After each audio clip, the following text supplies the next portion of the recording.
Welcome to Oregon Voters Digest, the program that brings forward the social and political issues that are important to people living here in the Pacific Northwest.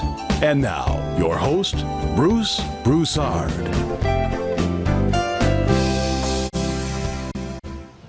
Welcome again to this segment of the Oregon Voters Digest. I'm Bruce Broussard, your host. Folks, welcome. Boy, we've got beautiful weather out there. It's awesome here on this weekend right now. Please take advantage of that. And with that, all of a sudden, guess what? No mask. All of a sudden, it's no mask. I mean, it's like people taking a vacation for a minute, if you will. And so the whole idea is that I would say this. Relax. You know, if you're sitting up at home, if you've been cooped up and whatever, take a chair, just go right outside on your sidewalk, on your front porch or whatever, and then sit there and just enjoy that sun. And you got about 2 or 3 days that you can do that throughout the state of Oregon, for that matter. We got sunshine here in the beautiful state. And here we are today. We're just entering, if you will, getting close to the point where we're going to be interested in getting involved into the election piece aspect of it. It's going to be huge in the state of Oregon, throughout the state, but throughout the country for that matter. But the whole idea is that I want you to be relaxed, because we definitely need the opportunity, if you will, to kind of take it easy for a moment, and get things back together. And as you note, if you haven't been looking at the news and whatever, you need to take the time out sometimes, especially now, and look at the news, read the newspaper as much as you possibly can, and more particularly, look at this show. If you got Comcast, you can tune right into this particular show on the specific days. It's live, it's live on Sundays at 4 p.m. Live on Sunday at 4 p.m. and on Channel 11, 4 p.m. You can tune right on in, and then it reruns on the respective days. Tuesdays and Fridays. Tuesdays and Fridays. Tuesday at noon, and Tuesday and Friday at 8 p.m. Tuesday, 24, 25, one of those channels, and the same thing on Friday, which is 8 p.m., but 24, 25, or something like that. But anyway, you can see it. It's announced also in the remarks on the live show at 11 o'clock. And it'll be on YouTube, too. We've been having a little difficult getting that together, but we're going to get that straight. And all you have to do then is just Google YouTube and look up under Oregon Voters Digest, and you get it. I'm giving you this information at the front of the show at this point in time, because we're going to be very, very much involved here at the Oregon Voters Digest, interviewing candidates and interviewing issues, and I would hope that those candidates are looking at the show will understand that. I want to get to the issues aspect of it. And the way we're going to do this, and just as a filler, the area we're running out of and actually doing all the broadcasting is here at Open Signal Community Television. That's the only way to go, by the way. It's community television, but naturally we're on Comcast and on Channel 11 aspect of it. And hopefully, if everything works out right, we're going to get it throughout the state of Oregon. But primarily, we're going to be working in the largest city. The largest city and the largest county in the state of Oregon, and that is here in the Portland metropolitan area, Portland and Multnomah County, right? In district number 2, I guess. But anyway, the largest county. 3. Yeah. And so we're going to be doing that here, and and the way I'd like to start the show is that I'm going to start with a gubernatorial candidate. Just so happened, we're fortunate that he's running from this particular area.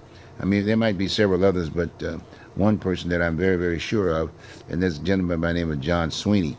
He's run for office before, but in fact, he was, I think it was he ran for office, and he was working for, Educational Service District. Yeah, the Multnomah Education Service District. Multnomah County, and he served 2 terms there, aspect of it.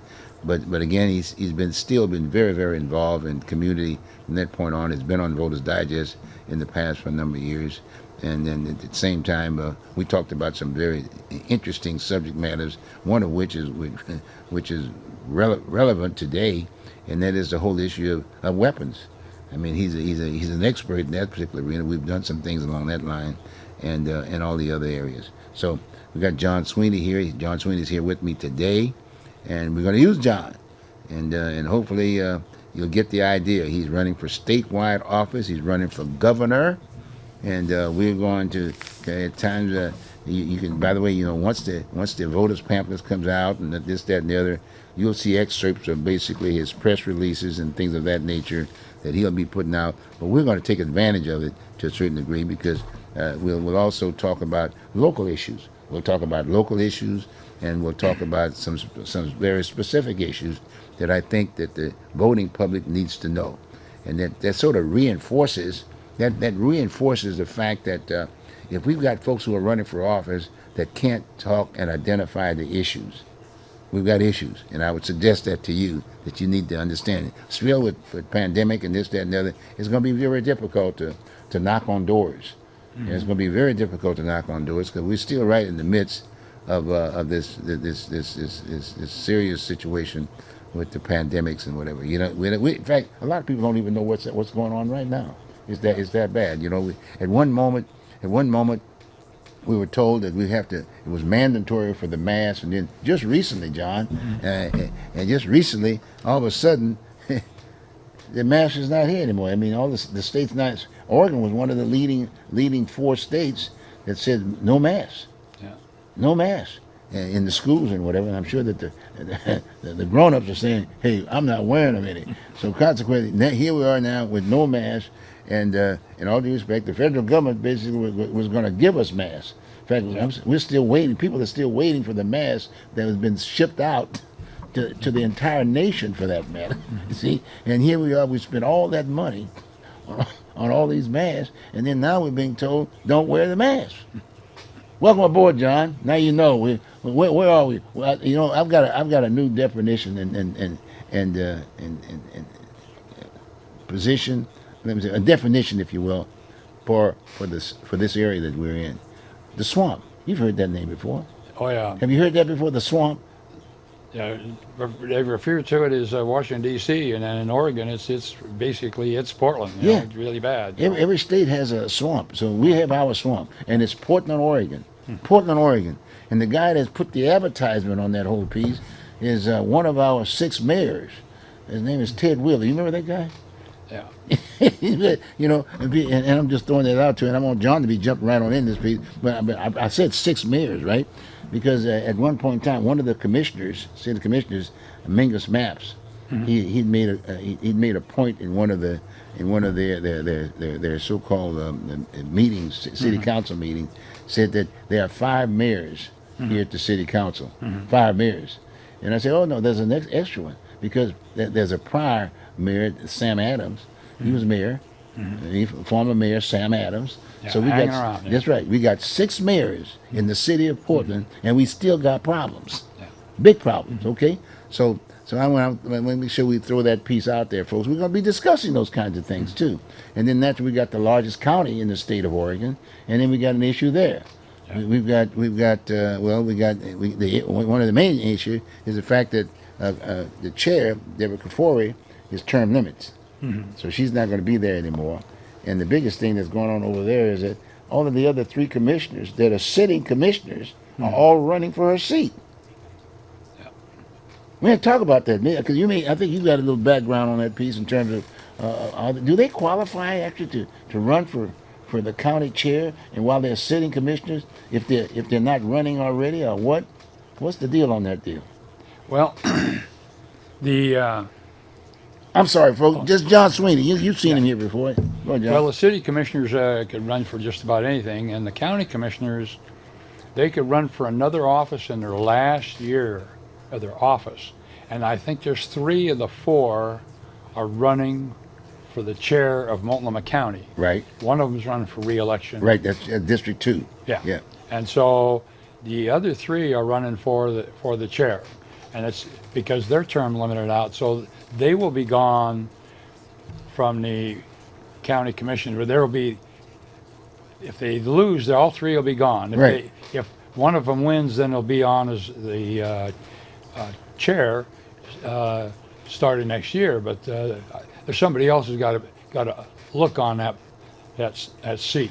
I'm looking at him right here. Yeah. But but you ask yourself the question. I guess the thing that came to my mind was that, as you note, that chair, Kafori, who's been there. She's been there. Well, she would have been there about 8 years then. See, right? She was spent the time aspect of it.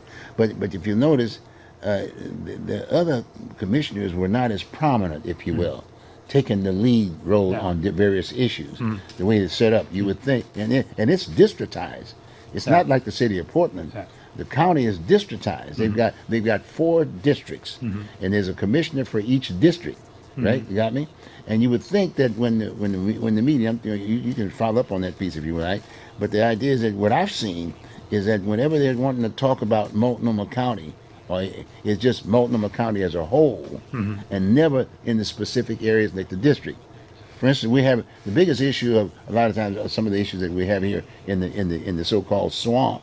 That's district number 2, and she's running for her second. I don't remember the name right off the bat, but the bottom line is that she's running. But the district number 2 incorporates the city of Portland.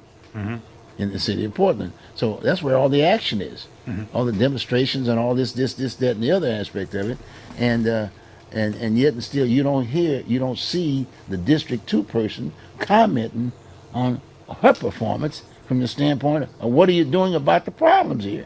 It's like as if to say the chair always is the one that's pretty well talked to, right? And then it's supposed to be a deal where the county, the city, is supposed to be working with the county together, Multnomah County and Portland. You hear that? You hear that piece, as if to say they were 2 big major, but that's not the case. Portland just happened to be in district number 2. So you got a county commission that's supposed to be dealing with the issues, but yet not doing it, and the media is just focusing on the chair. Right. Who's responsible? Go on. Well, she's making noise because the thing is that supposedly she's going to run for governor too. Oh, is that right? Oh, yes. Oh, wow. Of course, she might decide that maybe she's going to take on a city job, but we haven't seen anything. Right. And she was making noise last year. In fact, the problem was that it might have caused her problems because when Bev Stein decided to run for governor, she started running too soon, and she got bumped out of office not in her last year, but in the next to the last year. So she didn't have that platform to talk about, so she ended up losing. Now, if we give you a little history, if you go back to Resolution A in 1983, before that, Multnomah County government was a complete government, just like the city of Portland. Then they had Resolution A, and there's very little unincorporated Multnomah County now. Okay. Because what happened was the county took over basically the welfare and the jails, and because Portland had their own jail, and the bridges. Nobody wanted the bridges, so Multnomah County ended up with the bridges. So that's the only physical thing they have. Their parks and stuff were, some were parceled out to different cities around, and then the real cherries, Columbia Crossing, or the Columbia Mortgage, and not Oaks, but a couple of the good parks out there, the names escape me for the moment. Okay. And they went to Metro. And some of those plums went to Metro. Okay. And then they did come out with the term limits. And then it was a deal is that the 3 people that had something to do was basically the chairman, the sheriff, and the auditor. Because there used to be a sayer and a couple other little offices that all disappeared. And the cities, Portland and Gresham and a few others, they didn't have anything to do with that. They were going to concentrate on streets and sewers and water and parks and all that kind of stuff. But then when the city commissioner or the county commissioners ran out of room, then they came over to the city, and they still wanted to do the welfare stuff because that's the stuff they knew. So now when you go around the city of Portland, you see, they call them human services, but it's welfare. So you'll see state, city, and county, and the thing about that is you have all these hierarchies that you're feeding. Okay. See, and I feel that there should be a stratification of services, so that all of the welfare, human services would be at the county level. So what happens is somebody's going along in life and their world collapse, they know to go to the county because the people that are milking the system, they know where to go for this and where to go for that, you know. But the people who have been working and following the rules, they don't know that the ropes, and sometimes they end up losing a lot of stuff to begin with. But if they had it all at the county, then the thing is they could do a coordination of services. You know, that's what's happened with the charities who come Christmas time. You know, the Sunshine Division and Salvation Army and Goodwill, and that all kind of blends out real well. So that's what they need to do. And with the city of Portland, now I was with them for 32 years and 8 months, and I was with the parks, and, you know, and some of the park commissioners, you could really feel them all the way down at the bottom. Armand Beam, Frank Ivansy, Mildred Schwab were good commissioners. But right now, public safety is really, if you're a government employee, it doesn't make any difference whether you're a policeman or you're a clerk. Ultimate thing is public safety first. And if you look at the city of Portland and they're talking about how bad it is, the thing is right now, police, fire, and 911 is under 3 separate bosses. Really? That's right. So the deal is, and I've argued for this, they should all be under one. And somebody says, well, that's too much power because everybody's got, the mayor, that one person's got all that power. No, it is 3 bureaus, and you're talking to 3 people about public safety. And that's the main thing that's ever. Now that's at the city. That's at the city. That's at the city, okay. Because the mayor has the police. The communication people, who's that? Hardesty has fire, and I forget who has the 911. Okay. See? So I think that's maps. Right. And the trick is, see, if 2 or more of those meet, say they want to have 3 people meeting, they have to have advance notice to the press because they have to be there in case they make a decision. See, if they got 3 people there, they can make a decision. Right. But the thing is, if it's under one boss, the three bureaus can get together and talk about it. But the thing is, because it's spread so thin, if they, like I say, if they want to, they just can't have an impulse and go to one of the offices because that'd be violating the law. I got you. And that's part of the thing is that that's part of the problem. Yeah, for the public safety, you've got the 3 major elements of public safety, and they've been dragging their feet. You know, they talked for a long time about you know, body cams and dash cams, and the places that have had it, it has solved so many problems. You know, somebody has denied that they didn't do something. You show them the camera, says, now, was this you? And is that what you did? Yes, it is. So I guess you did it, right? Yeah, I did it. You know, so they write them. Usually write them a ticket or something. It's all over. Well, maybe that's where Mingus was coming from when he made that statement about the fact that we have 5 mayors. I say 6, but 5 mayors because, like you said, he's maybe in charge of this one particular bureau, right? And then these other 2 bureau folks are over here, and he knows that has to be interaction, but yet still they're just focusing on him, and he makes a decision, but he can't make the decision because these folks are in the same boat. Yeah, and sometimes they get their snoot in the wrong place, you know, and they get really whacked out of shape. Right, exactly. You know, it's amazing. You know, we're talking public safety, and then you have somebody gets in a bad mood or something, right? Because somebody comes up and says, "Well, this is what we should do," and I says, and someone might says, "Well, you know, I was on vacation. You didn't consult me." Well, hey, if it's all on the public safety under the one person, which would be the mayor. In fact, I think at one time the police was under another commissioner rather than the mayor. Wow. What a chicken that deal that is, you know. Gee whiz. Yeah. Wow. So it's. And you could just have the other bureaus farmed out logically, see? And kind of like some small towns, they want to have sewers and water together. And I said, or sewers and water together. And I said, you know, I kind of object about somebody's sewer shovel going in my water. Right. Well, look, on that same point, I'm thinking, now, however, you've got the county here, and in each of those municipalities, they have the same threesome thing. Public safety. In Public like sa- Gresham, they got that public safety. Now, do they have the same three components, and are they under one entity? I think the deal is most of them have a city manager that reports to the mayor, or a city administrator that Okay. reports to the mayor. see? Okay. And the chief of police and fire, and would be, of course, the 911's under the city, and they report to the city manager, who reports to the mayor. So that goes just straight up. Okay. So they don't have that conflict.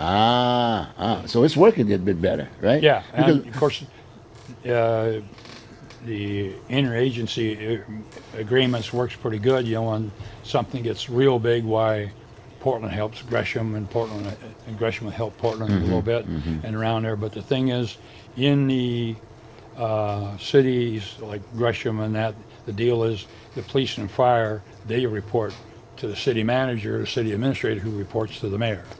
okay. So it's still two of the three are there. And the deal is, they talk about wanting to change the city of Portland form of government. They don't need to change the form of government. What they just do is need to change the reorganization. And when they do the reorganization, are they going to be like Multnomah County? You've got the mayor that's got to do something, and then you got 4 commissioners that don't have much, like in the county. You know, they're paying a lot of money, and they're not much. Eh? And I had friends, I was active in the union, and they talked about they had different commissioners that were really good bosses, that they would come down and check on things.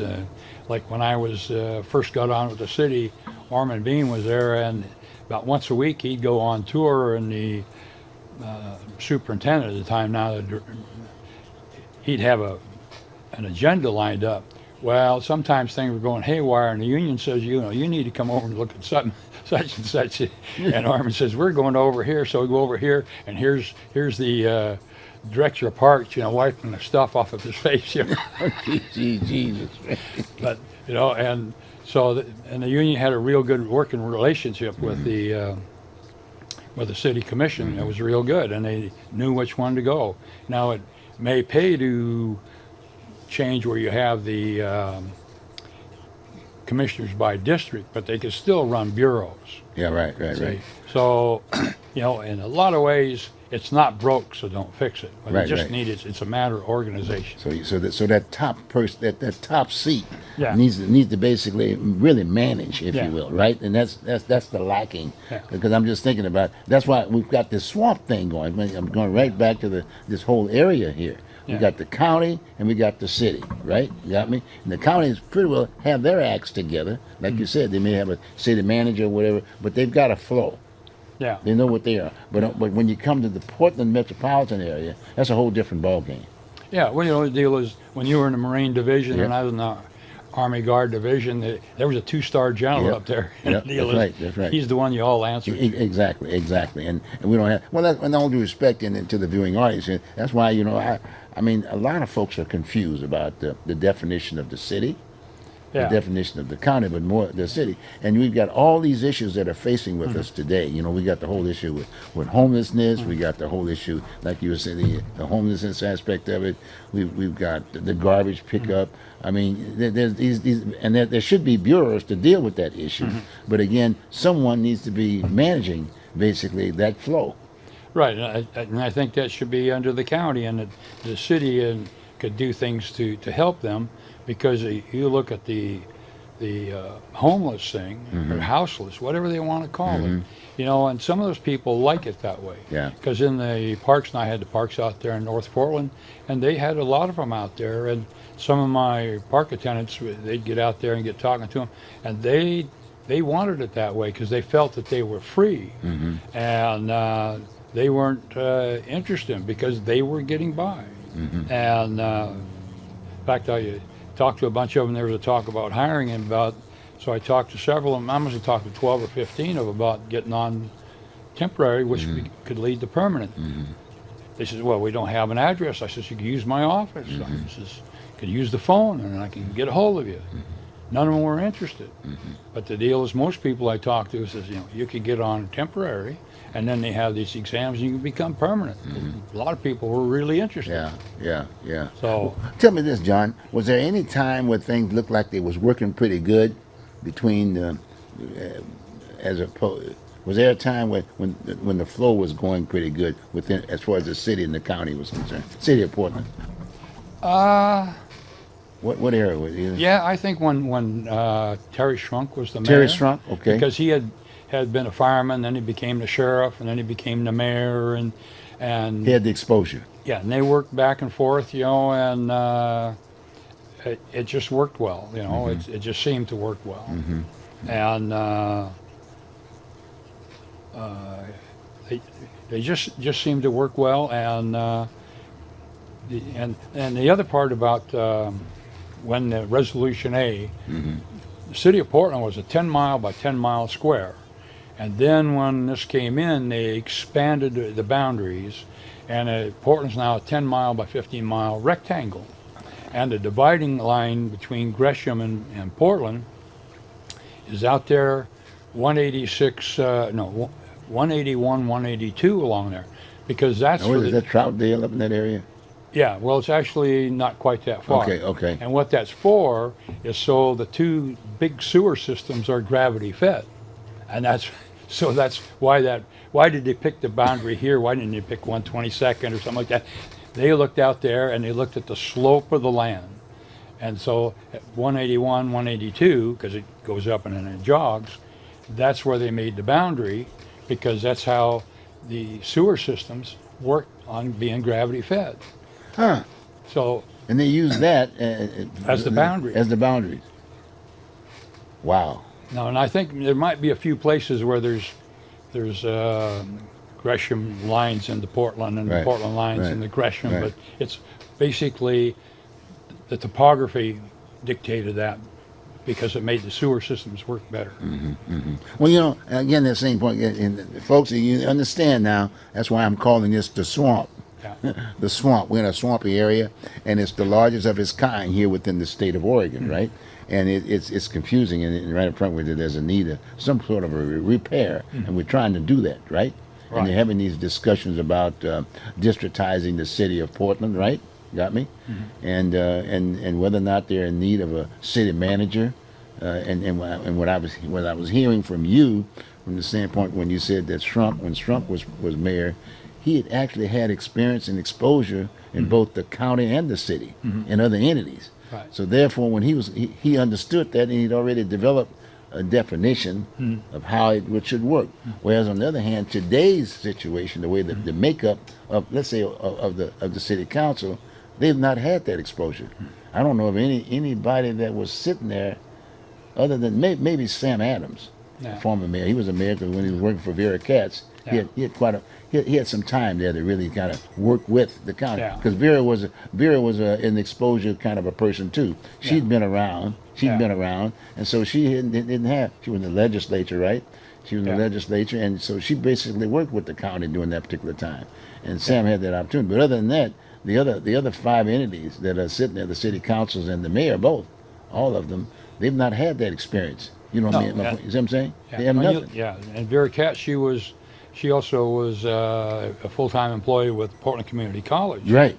So had this interagency action, and you look at the city council and the five commissioners, and they have bureau heads that have the background. It's just Exactly. like, yeah. No, you and I have been transferred Right. around, and suddenly you come Right. into the unit that's there, and you're in charge. Well, who do you believe? Hey, you go to the bureau head. most Yeah. senior person That's right. was there. That's right. So why don't? it's not that hard. They're Yes, you're right. it's kind of like they're barking at the moon on a cloudy night. Not even, and they're not getting an echo. And the public is saying, "Hey, I mean, who should I call at City Hall to deal with this garbage situation?" Well, guess what? Not the bureau head, the commissioner, and they don't have the background. Yeah, and the garbage is with Metro. So Yeah, right. So what the hell? So who do you call at Metro? But they don't say that, right? no, I don't think so. But the information number that I've used a few times with the city is pretty good, but you've got somebody that's been there a while, and Exactly. and a lot of people make derogatory comments about government workers, but really, people who have a job, whether public or private, they want to do a good job. Yeah, right. Oh, yeah. Yeah, right. Well, they're getting paid, too. Yeah. Yeah, Well, and you know how it their is careers. in a service. When things go good, you really feel good. That's right. When things don't go bad, Hey. oh my God. Oh, my God. Well, since we thought about that, so we talked a little bit about now we got all this garbage situation right now. I mean, the Clintons, who do they call? The first thing on the mind said, call the city of Portland. Yeah. And then they react from the standpoint and say, well, hey, we need more money. So then everybody gets this big fusion of money. Metro picks up some money. The city of Portland picks up some money, big money, got pots of money aspect of it. And then, but the place is dirty as hell. It needs to be cleaned up. And they say, so who do people call? They call the city. Yeah.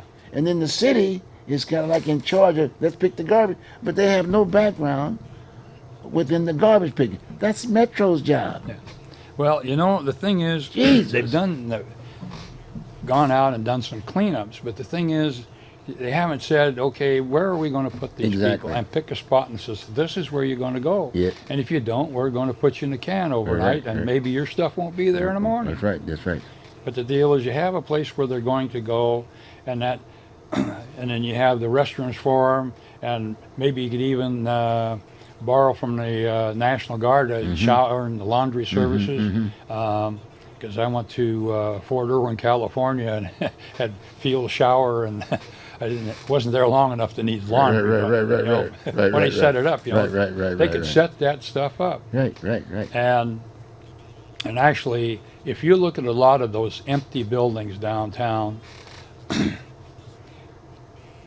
they have places for parking and things, but they have garbage pickup, and on every floor they have restrooms and drinking fountains. So on each one of the floors, they could put in a shower systems and a kitchenette and a laundrette. They can get the wash machines like they have in a motorhome. You put the clothes in, it washes and dries it all at one time, and the walls are removable, so you can just basically remove most of the walls, and you put these 20 by 20 squares, and you could assign them where they could set their tent up in the building.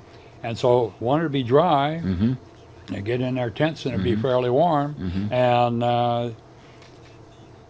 it also would give them an address, the building address, the floor, and the space number, because that's what really helps a lot of them if they want to get back on their feet, is to have a home base. And this is where they're trying to get these homes, but the thing is, it's a matter of having an address, because if they have a place for the address and a place to plug in their cell phone and a few other things, life would be good. So who would be responsible for that? Well, naturally, the city is supposed to be in the housing business. Yeah. They're the housing. They give the permits to building and this, that, and the other aspect of it. But that's just the housing business. But see, they have a lot of downtown buildings that are not running, and a lot of them are equipped with restaurants. But if you had a little, like kitchenettes, they could fix their own food. See? And so the deal is, and I figure they could put just about 100 people per floor. So you look at 20-story building, you're talking about 2,000 people. And there is a lot of buildings downtown that are boarded up. In fact, there's one, I think, right across from City Hall, or the Portland building. And in fact, it's across from the Portland building, and I remember when I was doing jury duty, went over there for a croissant, for lunch. Well, as you can see, we're in the swamp. Yeah. And we've got to resolve that issue if in fact we're going to improve, right? Is that fair? And so the name of the game is that it's so confusing that just even having just a decent discussion as to where you go, that's tough. Right now it is. Well, one Who's thing. responsible? Yeah, and going on, there's a lot of people making money running around saying can't, or but.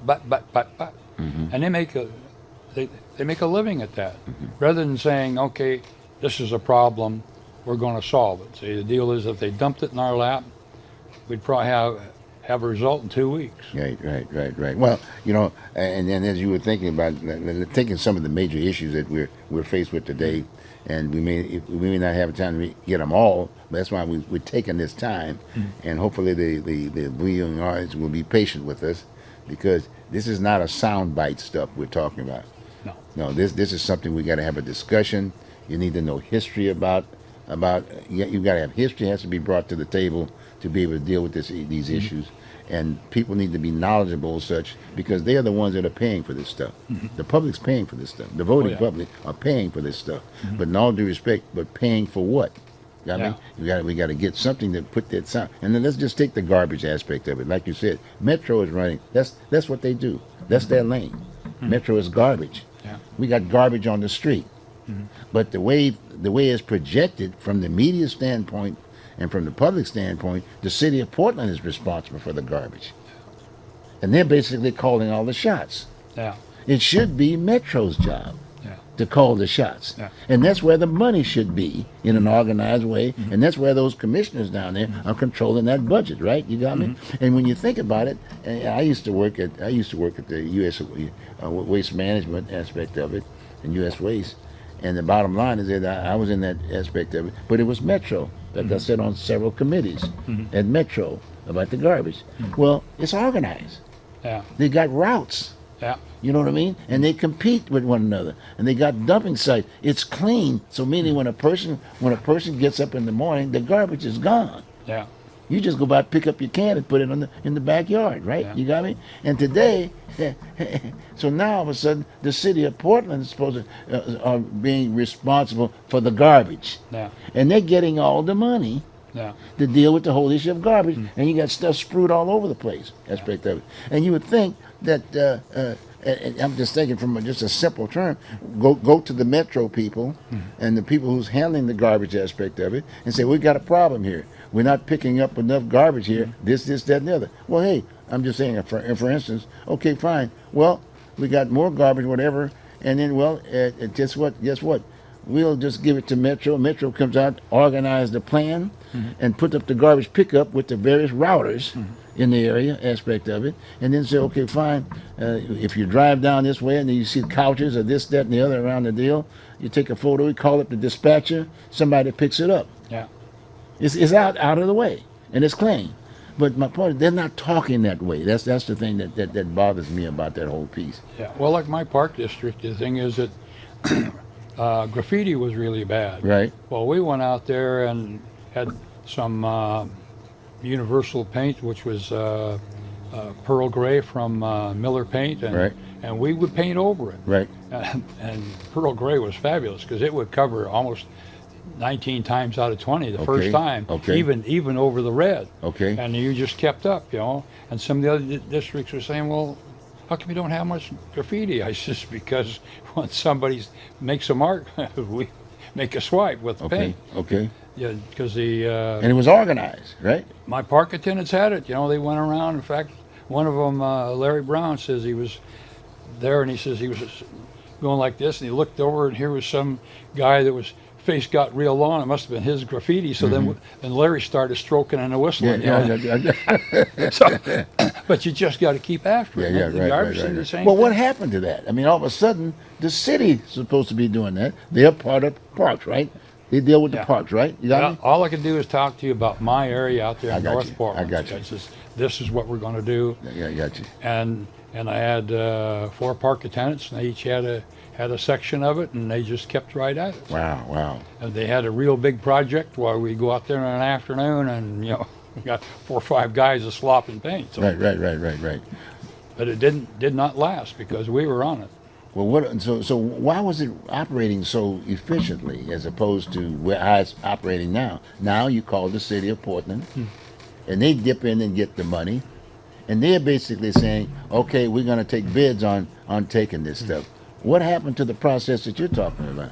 I don't know, but you know, I'm like you, was in the military a long time. You know, we want things organized, so this is how we did it. And the deal is that, and when I first got that district, I figured it'd take 2-3 years to get it whipped out of shape. And really, all the details took almost 5. But the deal is, it got taken care of, and the things like the graffiti is easy because usually it's on concrete or something like that. Right. And 12-inch roller with 3/4 inch nap. Well, it doesn't take long. Right. Well, again, along that graffiti aspect of it, now you drive around the city, it's on transportation signs and on direction signs. I mean, people are just, you can go up there in the morning or at night, and you've got some guy with the spray paint and just doing his thing.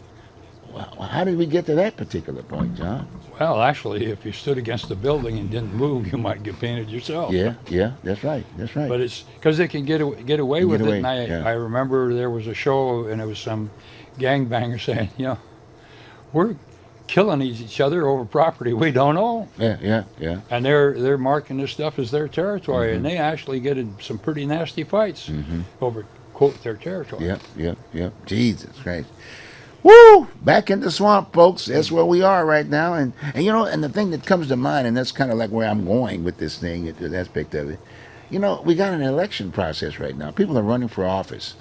And you ask yourself the question, the things that we've been talking about from the standpoint of how things were organized beforehand. That we talked about Vera a bit, this, that, and the other, and whatever.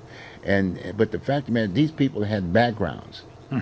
They had backgrounds. They were familiar with the territory, because they had background, because they had worked in other different areas. So they had a resume that when they ran for office, they could articulate.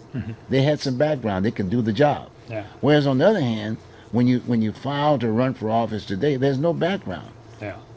So maybe that might be an area that we may want to consider, and that is maybe change that application process such that whoever's going to be running for office, maybe identify some of the things that you're going to be doing and the kind of background that we need to do to be able to do the job as well. I don't know, I'm just throwing that on the table. What do you think about something like that? Well, I think the press needs to do a better job, because a lot of times when they're out there and they've actually guided the campaigns with their issue rather than talking about getting there as what is the candidates see it and you lay it out. These are these different problems, and start attacking the official ones. Because one fellow was running for state treasurer, Right.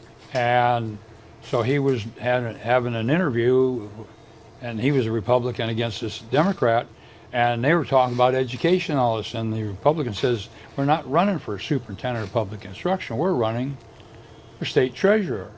So they asked a couple of money questions, and this guy who won, Edwards, he didn't know a nickel from a dime, And I run for a lot of offices. I never run for a treasurer's job, because I just think that's not my ball game. I did run for city auditor, but there's more for the city auditor to do than just the counting the money. Right. They had several functions, the county consul clerk and the elections officer and stuff like that. So, but and the press needs to ask them about their backgrounds and publicize that background and actually get into what this office is about. Right. It's because a county commissioner is just basically a legislator for county ordinances, whereas a city commissioner is an administrator legislator. So they have two functions. But the thing is that it's always nice if they have some function besides liking to have good weather or something like that. Well, as the old term says, from our military background, those positions are not OJT type jobs. You know what I'm saying? On the job training, right? No, you can't. You've got to be prepared when you sit in that seat. Fair? And that's not happening today. Well, you and I have been assigned someplace and had to do it OJT. Oh, it was a monster. Whole different ball game. But we had some exposure when you. That's one of the whole idea of ranking and the i.e. the levels that you deal with. So anyway, again, we're discussing this area. We've done the garbage thing aspect of it. We've done that, and then naturally one of the biggest things that's on the table is the whole issue of public safety. Yeah. Public safety, and at that time they're looking at just Portland police, But from the county standpoint, it's all the municipalities with their law enforcement aspect of it. And it's kind of interesting when you look at the Portland police aspect of it. You got the union, you got the union, i.e., and those are the guys that are dealing with the folks, the troops. But when you go to the mayor's office, it's a whole different ballgame. They're not dealing with the troops. No. But the chief is there. But no, you have to look at the city commissioner. What were they thinking of? Defund the police. Yeah, You know, it's yeah. just like our nation, the few times when we had almost no military, we had up in a big war. And Yeah. this is the same thing. When I was at Yakima Firing Center and I was a military policeman, some of the guys wanted to hide behind the bushes to catch people. So, Right. well, I'd sit out there where I could be seen, and everybody drove right because they didn't want to be seen. In fact, I caught one guy 3 times in one night, and I told him the third time, I was rather screaming at him. He says, "I'm not going to write you a ticket now, but do this again, and I'll take you down to meet the provost marshal, Major Bostwick." All of a sudden, and the word got out. If it was me, Paul got behind him, I was going to take him to the provost marshal. But and on the garbage, also, there's the rats around, and a lot of these homeless people talking about the rats. What does that mean? Means disease, deadly diseases. You know, we have enough with flu seasons coming here, and then we still have COVID, and then you're going to have these other diseases too. And you know, it's next thing you know, some of these people are living with children and some of these things, and you have the rats come in and start eating on them at night. No, bad deal. Yep.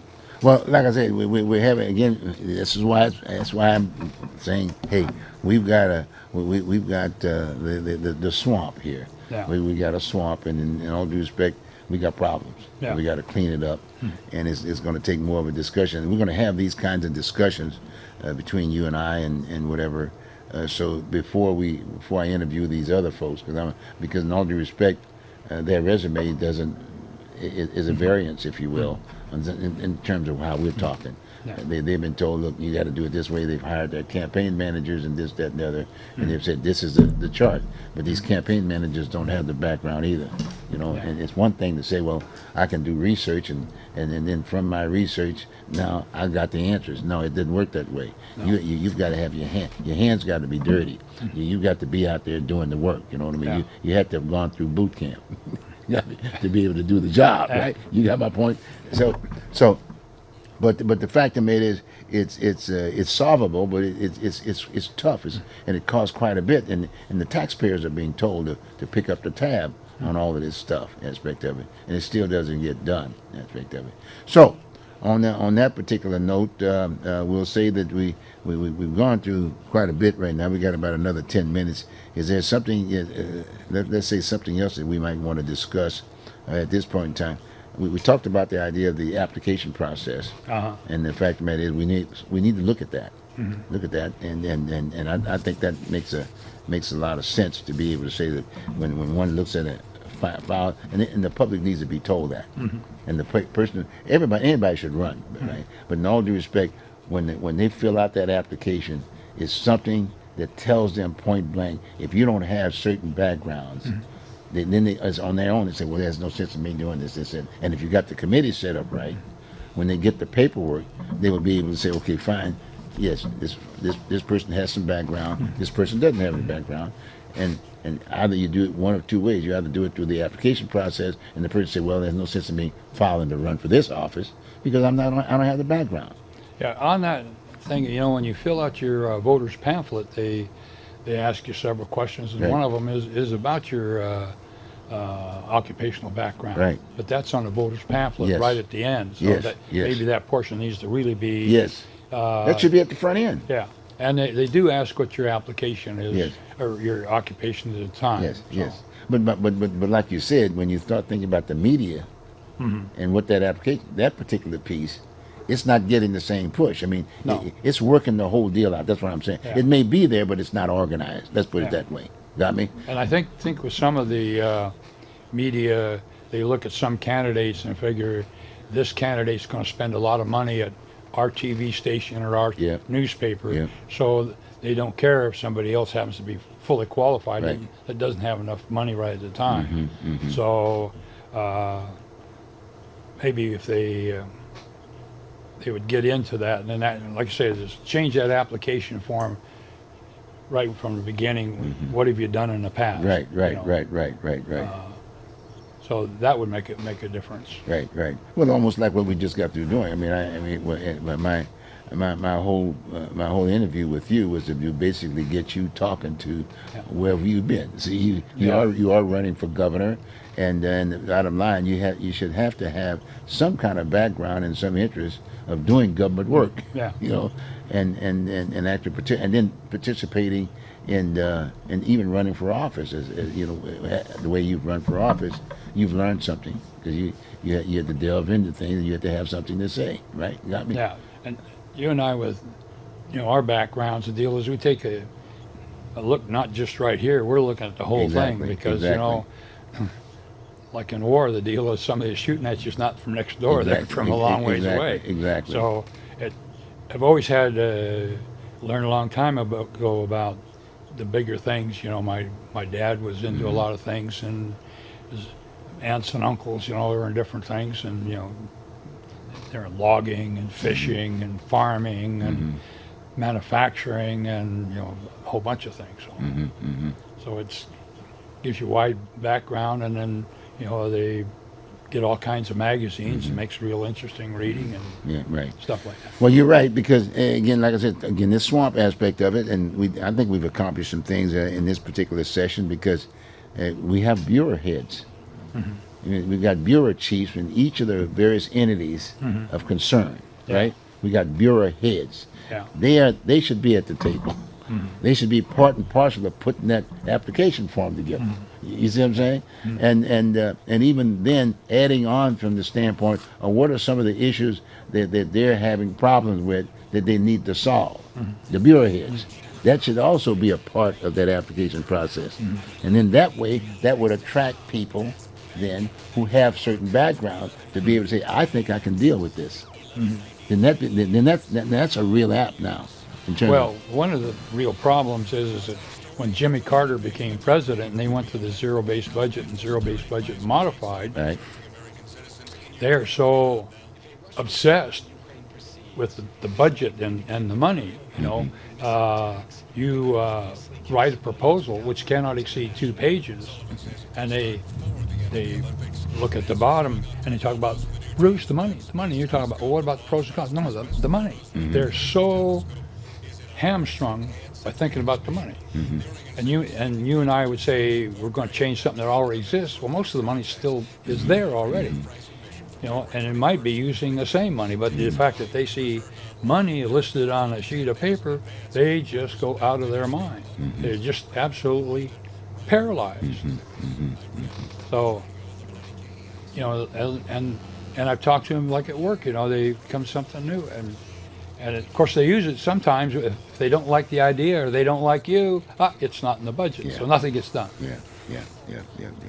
Well, again, taking this extra 5 minutes now as a kind of a what have we accomplished spending an hour here talking about these various issues within the swamp. And you just can't drain a swamp if you got a bunch of junk down at the bottom of it, right?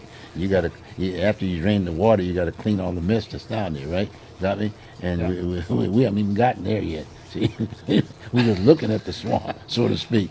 And I would say that for those individuals who are elected to office today and having that responsibility, and things are happening, sure, they might have done everything they could to try to do a good job, but they don't have the background.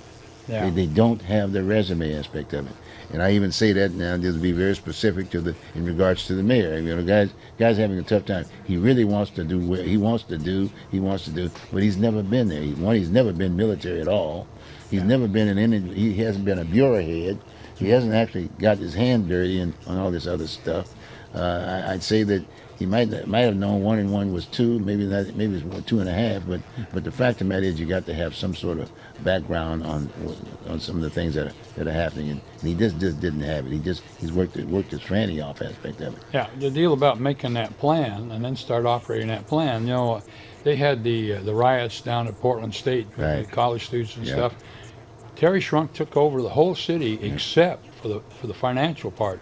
And the deal is, and I was called up on Special National Guard active duty. Okay. But I was talking to the guys who were left behind, and the park crews were skeletonized.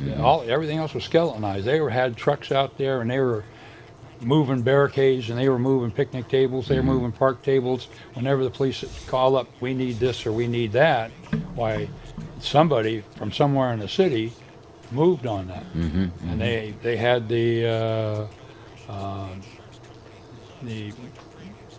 dumping flatbeds ready 24 hours a day, and there was a crew of 2-3 guys in each truck, and they were there, and because it was organized, and of course, like I said, Terry Shrump was a fireman, Yeah, yeah. You got a fire, Well, you got to do something. And he was a sheriff, and he had and all. background. He had Yeah, background, and yeah. so he was able to react to that. But in all due respect, in today's criteria, I mean, like I said, the guys. I mean, Willie has done as best he can, but the fact is, he didn't have that kind of background. No. It's really a sad note aspect of it. Now, if there was a city manager there with all that, but when you hire a person as a city manager, you have to have background. Yeah. You know what I'm saying? And we don't have a city manager. No, See? but it's still a deal as if they had those 3 bureaus Yeah, under the mayor. So yeah. you'd be talking to 3 managers Right, right there, and they can get their heads together and says, Right. okay, this is what we got to do. But Boss, say okay. Right. But again, too, if you're talking to 3 bureau heads, and look here, you can't communicate with them if you don't know how to communicate, if you don't have any background. Yeah. You got to have some background. Yeah. See, so anyway, we're there, and we're gonna get over this peace aspect of it, but we're gonna have to start making some changes, and the time is now to do it. Yeah. I mean, everybody's having this problem, by the way, not just Oregon. Every state in the union's having the problem in many cases. Yeah. The ones that are operating very carefully, we pretty well know what that's all about. But the fact of the matter is, we're focusing on Portland, Oregon, and I hear in the state of Oregon, and then right now it's a cesspool. It's a cesspool, big time aspect of it. We got, and it's not my quote. It's their quote. We got 6. I've added one, but we got 6 mayors in the city of Portland. 6 of them, and the only one that has the most experience is former Mayor Sam Adams. Yeah. See? And I think just to start with, we can maybe start up with him, Yeah. giving him the lead. He's kind of like taking the lead, but he's in the background. He should be brought up at the front of the deal. But 9 times people are thinking about their own turf area from the standpoint of saying, well, I'm the mayor, and then you got another guy saying, I'm the mayor, and and this, that, and the other. And that's why we got in this whole difference about the defunding the police aspect of it. Yeah. You know what I'm saying? So again, background, and we know who's sitting in that seat with Joanne Hardesty, Commissioner Hardesty. She's working as best she can, if you will, but don't have the background. Got my point? But she's a mayor. She's a mayor just like the others are. Well, she's got a lot of opponents, so she may not be around long. Well, but all of them, as far as I'm concerned, I mean, we're getting down to the point we just can't blame just one person. That's what I'm just saying. Yeah. See, I mean, it's easy to blame one person, but that's not well. The solution to this problem is not one person. No. We got to deal with the whole deal. Yeah. If they get together and organize themselves, and maybe even consider getting a city manager and getting someone that can communicate with those bureau heads, that would be the city manager's job, Yeah. right? Then they might be able to get themselves out of the deal and get it done. But someone has to draw this stuff up, and that's their responsibility. Whether they do it or not, I don't know. Yeah. That's going to be another issue aspect of it. So, folks, we've been having this discussion. I've been having this discussion with John Sweeney. He's running for governor of the state of Oregon, and we're taking advantage of his background and his exposure to this piece. But again, thank you for being with us, and please tune in next time around. Have a good one. Bruce here.